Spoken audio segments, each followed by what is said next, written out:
Dear friends, welcome to this week's edition of the Inspired Parsha. This week we have the incredible privilege to read through Parshat Mikeitz. And like every Parsha in the Torah, there's so many beautiful, rich Torah ideas, especially in the Hasidic world. But I just want to focus on one pasuk, one verse. This is in Bereshis, Genesis, chapter 41, verse 16. The verse says, Biladi Elokim Yaneh Es Shalom Paro. Joseph had was interpreting the dreams for Paro. Paro, as we know, had these mysterious dreams and he couldn't figure them out. He asked his advisors, they couldn't understand what they were. And Yosef, of course, who was known to be the dream interpreter from his time in the prison, that he was summoned up to try to interpret these dreams. And what did Yosef do in this pasuk? What did he do in this verse? It says, it is not me, Biladi, it's not me, Elokim, it's God, who will respond with Paro's peace. He right away did not attribute it to himself. He said that this all comes from God. What's the reason? What was the deeper meaning behind this, And why would Paro even care? Paro was Egyptian. He worshipped completely different deities. Why would he even care? And what did this bring about? What did this accomplish?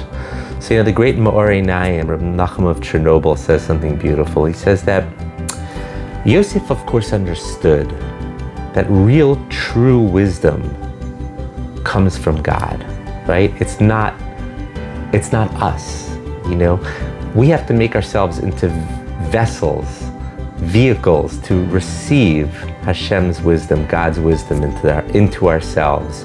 On our own, we can't. Right? We need him to help give us that wisdom.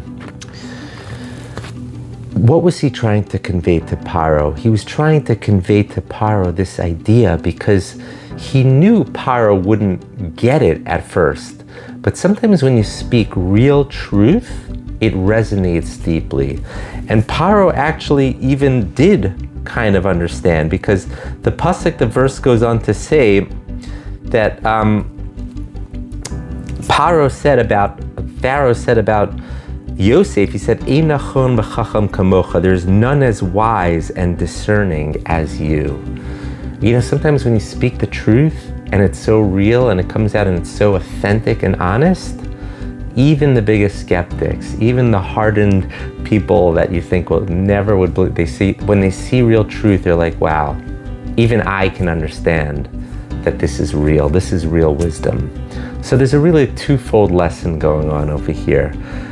First of all, it's accepting and understanding, of course, that all of our wisdom comes from God. It's about making yourself into a receptacle, into a vehicle to be able to receive God's wisdom. I always love to say the famous story of Rabbi David Aaron, a great Kabbalist from Israel. It's one of these stories I always love to say, that he went to visit another great Kabbalist. And he was very nervous, and the Kabbalist, when he came to speak to him, the Kabbalist pulled out an apple and he put it in front of Rabbi Aaron. And Rabbi Aaron, of course, right away went to reach and grab the apple. And when he reached to grab it, the Kabbalist pulled the apple away. And then he tried it again. He put out the apple, and again, Rabbi Aaron reached out to grab it, and again, the Kabbalist pulled it away. And finally, on the third time, he got it. This time when the Kabbalist put out the apple, he didn't reach out to grab it. He put his hand down to receive the apple. Kabbalah, of course, even means to receive. The idea is to first make yourself into a vessel that's ready and willing to receive. Yosef understood this. He said to himself, I am just a vehicle. I am just a vessel. I am accepting God's wisdom into my life. That's lesson one. In business too, by the way, one of the first things that any business mentor or coach will always tell someone is you have to be teachable. You have to be teachable. You have to set aside your own ego, your own narcissism, whatever it might be, and make yourself teachable. Yosef understood he has to set himself aside. He had that humility to receive God's wisdom. And the second lesson, of course, that Nachum of Chernobyl is emphasizing, when you really express that this comes from God and it comes from a really deep, truthful place, even those hardened skeptics will actually come to accept it. I want to give everyone here a bracha. To make yourself, of course, into a vehicle, to accept Hashem, to accept God's wisdom into your life, And when you do share it with others, of course, always share it and say, this is not me talking. This is really coming from Hashem, from God. I'm just a little vehicle. I'm just a vessel. I'm just imparting some wisdom, some ideas that I've learned, but it's not really me. I'm just a messenger. Wishing everyone here a wonderful Shabbos Kodesh. Thank you so much for listening.